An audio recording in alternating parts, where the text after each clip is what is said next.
Bienvenidos a Cuadernos de la Historia. Hoy vamos a meternos de lleno en un periodo que marcó a fuego la España del siglo XX. Hablamos de los casi 40 años de la dictadura de Franco, un régimen que surge, como sabemos, de las cenizas de una guerra civil terrible y que dura hasta 1975. Y claro, la pregunta del millón es ¿cómo es posible? ¿Cómo pudo una dictadura aguantar casi 40 años en plena Europa occidental del siglo XX? Entender eso es clave, no solo para ver cómo fue esa época, sino para entender la España de hoy. Así que vamos al principio de todo, a cómo nace este régimen. Vale, situémonos. Año 1939. Acaba de terminar la guerra civil. El panorama es desolador. Un país literalmente en ruinas, hundido en la miseria y roto en dos. Y es justo ahí, en medio de ese caos, donde Franco va a consolidar un poder absoluto, total, y le va a dar forma a lo que él llamó el nuevo Estado. ¿Pero qué era eso exactamente? Pues en la práctica significaba borrar del mapa la democracia republicana. Todo el poder, absolutamente todo, sin ningún tipo de límite o control, se concentraba en una sola persona, el caudillo. Franco era jefe del Estado, el jefe de todos los ejércitos y el jefe del partido único. Vamos, un sistema pensado para tenerlo todo bajo un control férreo. Y claro, para sostener todo ese poder necesitaba unos pilares muy sólidos. Y los tuvo, vaya que sí. Pensemos en un taburete de 3 patas. Una pata era el ejército, que imponía el orden por la fuerza, sin miramientos. Otra pata, la Iglesia Católica, que le daba esa pátina de legitimidad moral casi divina. Y la tercera pata, el movimiento nacional, que era el partido único y que se metía en todos los rincones de la vida de la gente. Esa mezcla de fusiles, incienso y carnet del partido, pues creó una estructura increíblemente fuerte que aguantó décadas. La primera década, los años 40, fue terrible. La victoria no trajo la paz, ni mucho menos. Lo que trajo fue una represión durísima y sistemática contra todos los que perdieron la guerra. Hablamos de miles y miles de personas en la cárcel, ejecuciones después de juicios militares o trabajos forzados.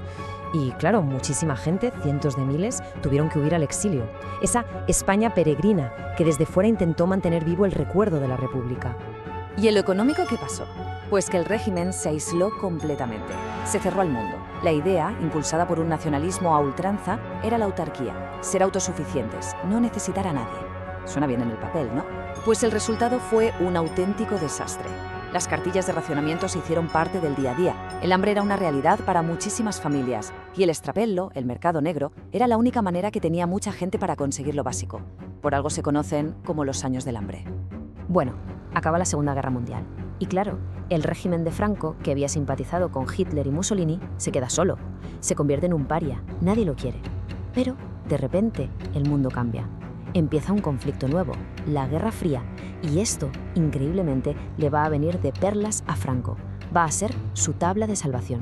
Vamos a ver cómo ocurrió ese giro de 180 grados. Es que el cambio es espectacular, de verdad. Fijaos, España pasa de estar totalmente aislada, con condena de la ONU incluida, a convertirse en un aliado estratégico para el bloque occidental. ¿Y por qué? ¿Qué había cambiado? Pues una sola cosa, el enemigo. Ahora el enemigo era el comunismo, y el anticomunismo feroz de Franco, que antes era un problema, de repente se convirtió en algo muy, muy útil para Estados Unidos en su pulso con la Unión Soviética. Hay un año que lo cambia todo, 1953. Ese año se firman 2 acuerdos cruciales. Por un lado, con Estados Unidos, que a cambio de instalar bases militares aquí, da ayuda económica y apoyo político.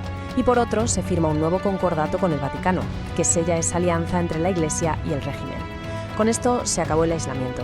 España entraba en el club de los países occidentales. Pero ojo, no porque fuera una democracia, sino porque era un bastión anticomunista. Y con ese apoyo internacional llegamos a los años 60. Y esta es una década llena de contrastes, de paradojas. Porque España vive una transformación económica brutal, una modernización increíble, pero al mismo tiempo el sistema político sigue siendo una jaula, sin la más mínima libertad. Es lo que se conoce como el desarrollismo. 7%. Quedémonos con esa cifra. Un 7% de crecimiento económico de media cada año durante toda la década. Fue una auténtica explosión. Un país que era básicamente agrario y muy pobre se transforma a una velocidad increíble. Para que nos hagamos una idea, en todo el mundo solo Japón crecía más rápido. Una locura. ¿Y de dónde salió todo ese crecimiento? Pues para empezar, se acabó con la autarquía. La economía por fin se abrió al mundo. Y empezaron a entrar 3 fuentes de dinero a expuertas: la inversión de empresas extranjeras, las divisas que dejaban los millones de turistas que venían a nuestras playas y las remesas, el dinero que mandaban a casa los cientos de miles de españoles que se fueron a trabajar a Europa. Esos fueron los 3 grandes motores del cambio. Pero aquí volvemos a la gran contradicción de la que hablábamos. La vida de la gente mejoraba, sí.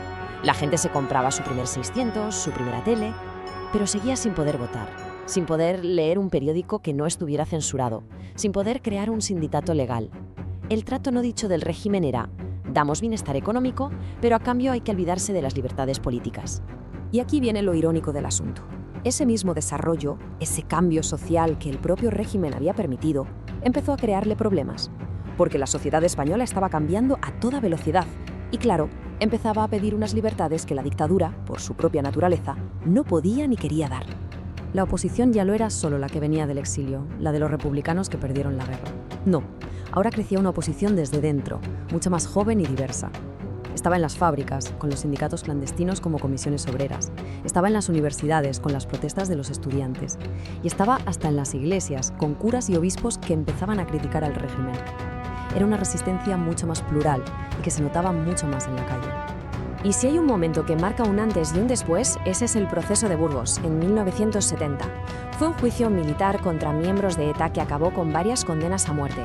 La que se montó fue tremenda, tanto dentro como fuera de España, y esto dejó claras 2 cosas. Primero, que la oposición ya tenía mucha fuerza, y segundo, que por mucha modernidad económica, el régimen, en el fondo, seguía funcionando a base de represión pura y dura.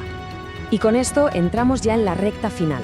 Los últimos años del franquismo son años de muchísima tensión, el dictador es cada vez más mayor, la conflictividad social no para de crecer y el régimen empieza a hacer movimientos para intentar sobrevivir a la muerte de Franco.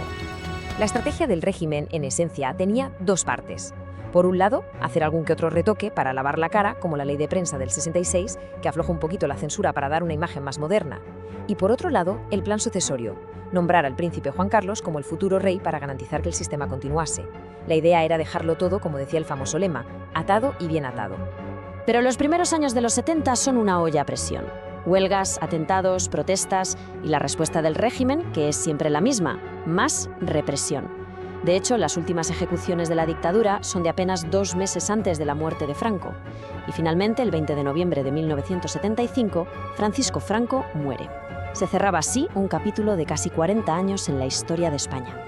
Y con su muerte, claro, se abre la gran pregunta, el dictador ha muerto, ¿y ahora qué? La sociedad española había cambiado muchísimo y no estaba dispuesta a dar un paso atrás. La respuesta a esa pregunta, bueno, pues es el siguiente capítulo de nuestra historia, uno fascinante, la transición. El complejo camino de cómo se desmonta una dictadura desde dentro para construir poco a poco una democracia.